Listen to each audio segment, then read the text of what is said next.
In 1966, four teenagers grow up together in a tight little corner of New York called Hell's Kitchen. They are born into modest families, nothing fancy, but the neighborhood itself is surprisingly decent.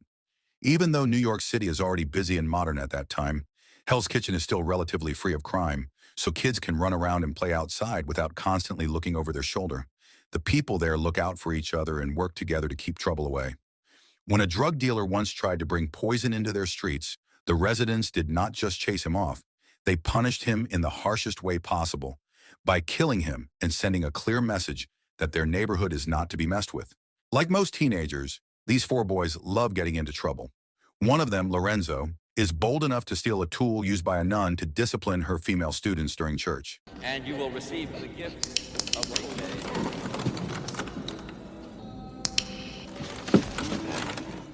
That is already reckless, but he does not stop there. Together with his friend John, he sneaks into the confessional booth, pretends to be a priest, and listens in on a neighbor's confession, a woman who is pregnant because of an affair. Their mischief eventually catches the attention of a local priest named Father Bobby. Instead of scolding them, he tries a different approach. He reaches out, spends time with them, and slowly becomes part of their circle. They start playing basketball together and hanging around the church more often. Between games and casual conversations, that is when Father Bobby slips in his advice and guidance, hoping at least some of it will stick. One of the reasons Hell's Kitchen stays free from street thugs is a man everyone fears and respects, King Benny. His reputation is almost mythical.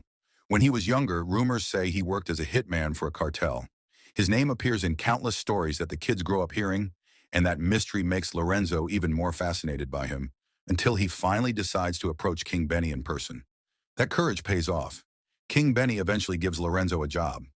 Every week, Lorenzo is trusted to deliver bribe money to the local cops who watch over the area. It runs smoothly until one afternoon, two thugs try to rob him and grab the money from his hands. Luckily, King Benny has already anticipated something like this. He has a trusted man shadowing Lorenzo, and that man opens fire on the thugs, scaring them off and protecting the boy.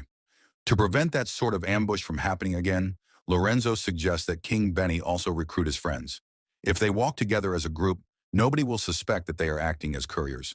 King Benny agrees, and from then on, each of the boys earns $25 a week, a small fortune for kids their age. Time passes, and about a year later, another serious incident hits their circle. John is rushed to the hospital after being beaten by his own father. At that time, child abuse is still often brushed off as something normal inside the home. Many of the parents in their neighborhood are war veterans, men whose minds never fully recover after World War II. The only adult who truly tries to stand up for the boys is Father Bobby. He even goes as far as visiting John's father directly, warning him not to repeat the same mistake again. A few months later, during summer break, the boys are seen hanging out on a rooftop, enjoying the warm weather and their freedom. Everything seems calm until a street vendor passes by on the road below. The moment they spot him, their energy shifts. They have a routine for getting free food, and they know exactly what to do. One of them creates a distraction, while the others steal the vendor's cart. Their usual escape plan is simple. They push the cart to the edge of the stairs leading down to the subway.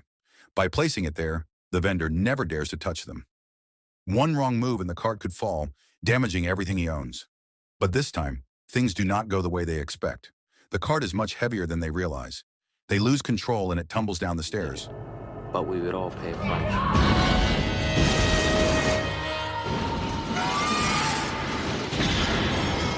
At the bottom, it crashes into a man who happens to be walking by. The accident leaves him in a coma. Even though they are minors, the law does not go easy on them.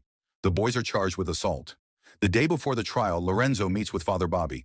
He feels terrified at the thought of going to prison and even considers running away. But Father Bobby reminds him that they have to face whatever comes next.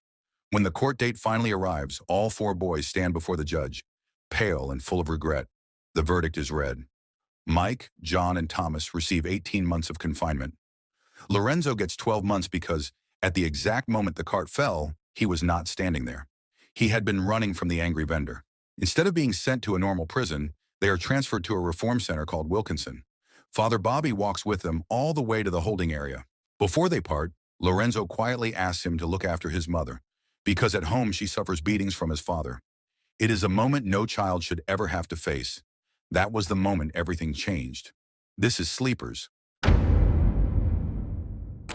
The boys are then transported to Wilkinson. At first glance, the place looks proper and well-maintained. Each boy gets his own room, almost like a boarding school. But that appearance is only surface level. Behind closed doors, the guards act like predators. On his very first day, Lorenzo becomes a victim of abuse by a guard named Noakes. He follows every instruction, believing it is part of a routine check, not realizing the darkness behind it. Wilkinson turns out to be more than just a place for kids like Lorenzo. It also houses troubled teens who are nearly adults, hardened by life long before arriving there. Because of that mix, bullying becomes part of daily life. One afternoon, Mike is carrying lunch when a bigger kid pushes him around. Even though the bully towers over him, Mike refuses to back down. A fight breaks out, and soon the entire dorm gathers around, cheering like it is entertainment.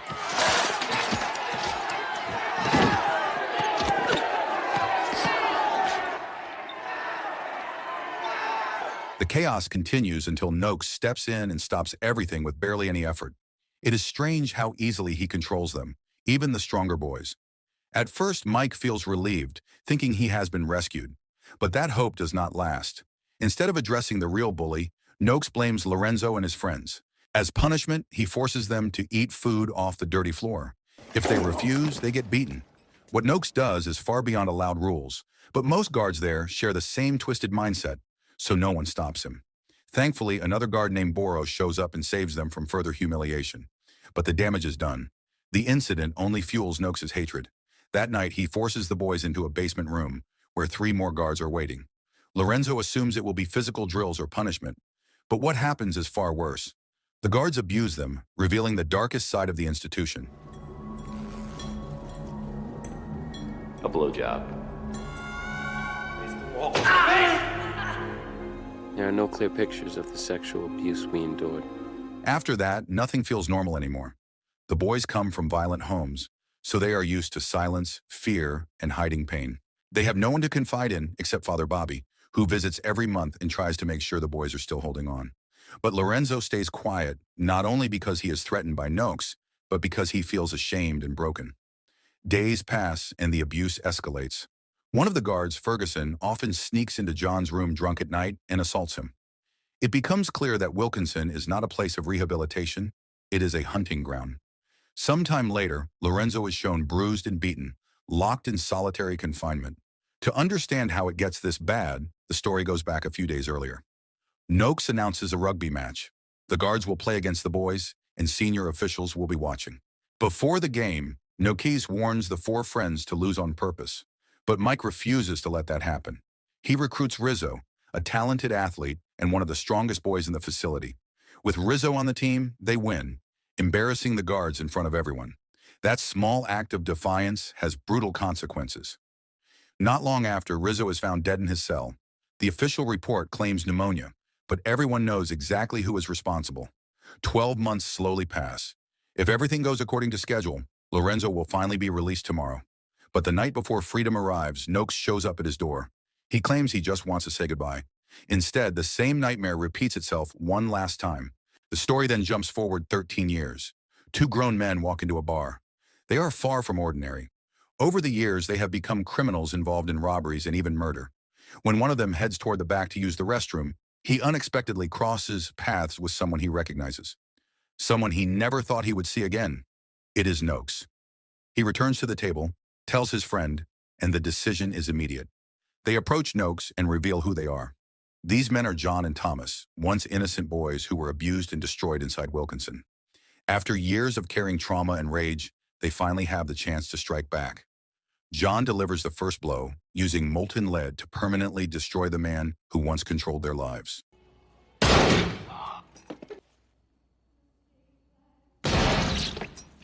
After the attack, they walk away calmly, almost as if the act is routine. But their escape is short-lived. Police track them down and they end up behind bars awaiting trial. During their time in custody, a journalist visits and asks about their motive.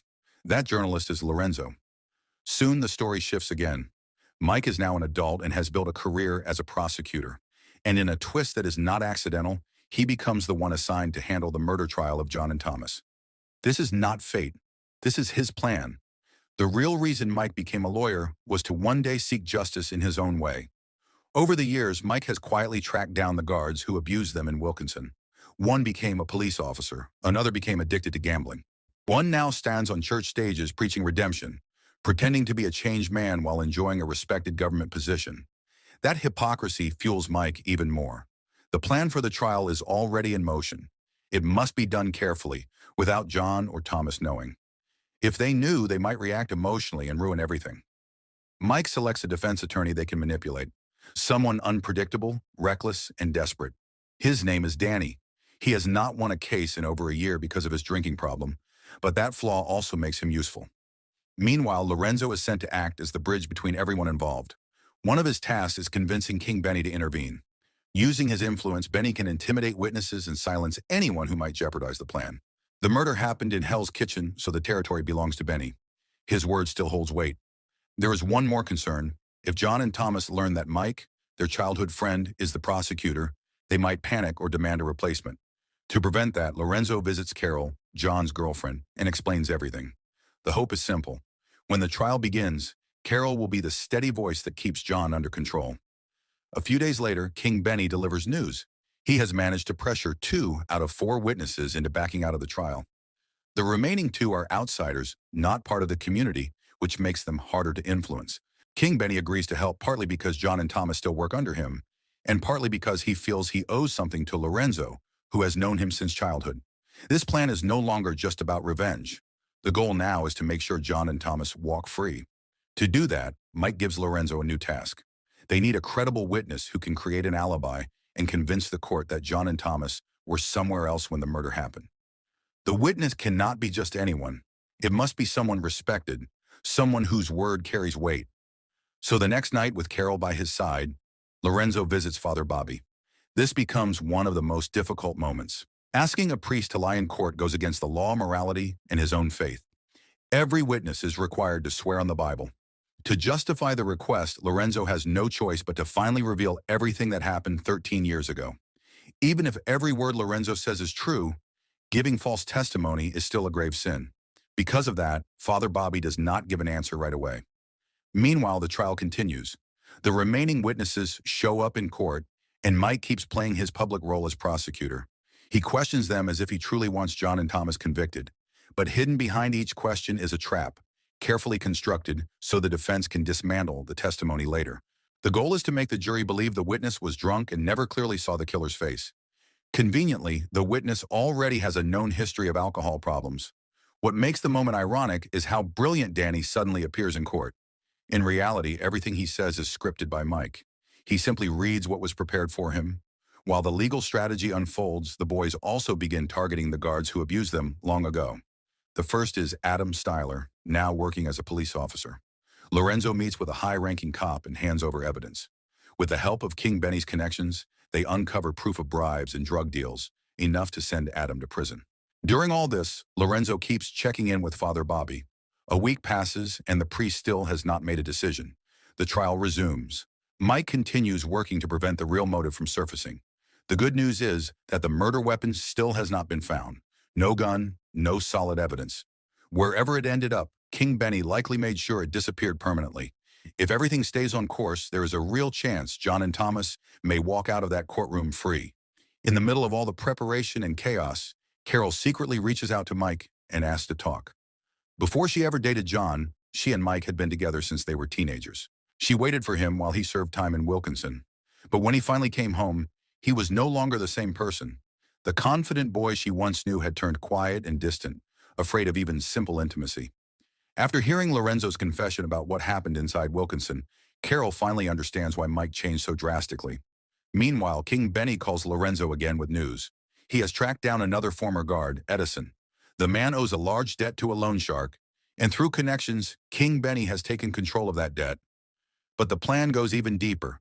He brings Edison's debt to a powerful gangster named Robinson, who also happens to be the older brother of Rizzo, the boy from Wilkinson who was killed simply because he won a sports match against the guards.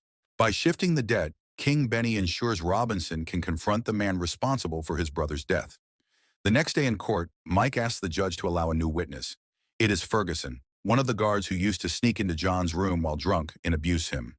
Now he appears almost unrecognizable. His appearance is cleaner, calmer, and he claims to have changed. Ferguson takes the stand. Mike presents him as a friend of Noakes, hoping to convince the jury that the victim was a good man. But because he is a witness, the defense has the right to question him. This is where their strategy unfolds. Danny begins bringing up the hidden past. Slowly, the truth about Noakes and the abuse inside Wilkinson surfaces. Under oath, Ferguson can no longer escape it.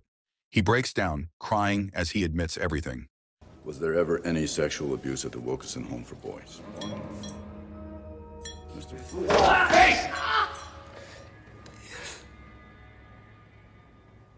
Yes, Sean Noakes had experiences with some boys.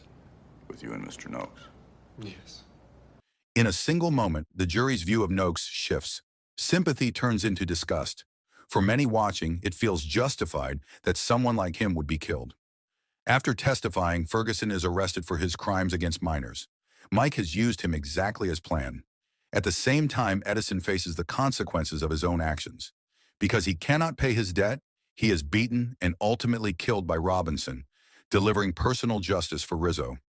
The final guard, Adam, is arrested by the police after evidence confirms his involvement in corruption and murder. One by one, every man responsible for the trauma inside Wilkinson is eliminated. The only unresolved question now is whether John and Thomas will walk free. Their fate rests in the hands of one man, Father Bobby. Danny asked the court twice to delay the final verdict, insisting there is still one important witness missing. The courtroom grows tense. Everyone begins to wonder whether Father Bobby will actually show up or if fear and conscience will keep him away. Then on the day of the rescheduled hearing, the doors open and he walks in. Before speaking, Father Bobby takes the oath with a hand on the Bible. He knows exactly what this means. What he is about to do goes against his beliefs and everything he has stood for. A week earlier, the group had delivered him a written script outlining what he needed to say in court. According to that story, on the night of the murder, John and Thomas were with him at a basketball game, nowhere near the crime scene. The alibi is simple, almost too simple. If anyone else told it, the jury might hesitate. But spoken by a priest, a respected figure, it becomes believable. Lorenzo and Mike feel guilty for dragging him into the plan. But without him, nothing would work. When the verdict is finally announced, their risk pays off. John and Thomas are found not guilty. The price of that freedom does not come cheap. Father Bobby sacrifices his principles. Mike sacrifices his career. He resigns immediately after the case because he never entered the legal world for justice. He entered it for revenge, and now his purpose is complete. To avoid suspicion, the group agrees not to see each other until 1 month after the verdict. When that time comes, they meet at a small restaurant. The reunion is emotional. John and Thomas are overwhelmed that their friends went so far to protect them. After 13 years of separation, their bond is still intact. They spend the night talking, laughing, and singing. For a moment, it feels like the weight of the past has finally lifted. But the peace does not last. 3 years later, John and Thomas are found dead in their apartment, reportedly killed during a gang conflict. Mike disappears from city life and settles in a remote village. He becomes a carpenter and remains unmarried for the rest of his life. Revenge did not heal them. Their trauma stayed, shaping the rest of their years. They survived Wilkinson, but they never fully escaped it. What makes the story even heavier is the fact that it is based on true events. Yet the government never admitted that abuse ever happened at the rehabilitation center. By the time Lorenzo finally told the full story, many years had passed and evidence was gone.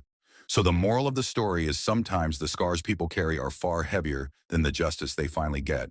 And no amount of revenge can ever return the childhood that was stolen from them.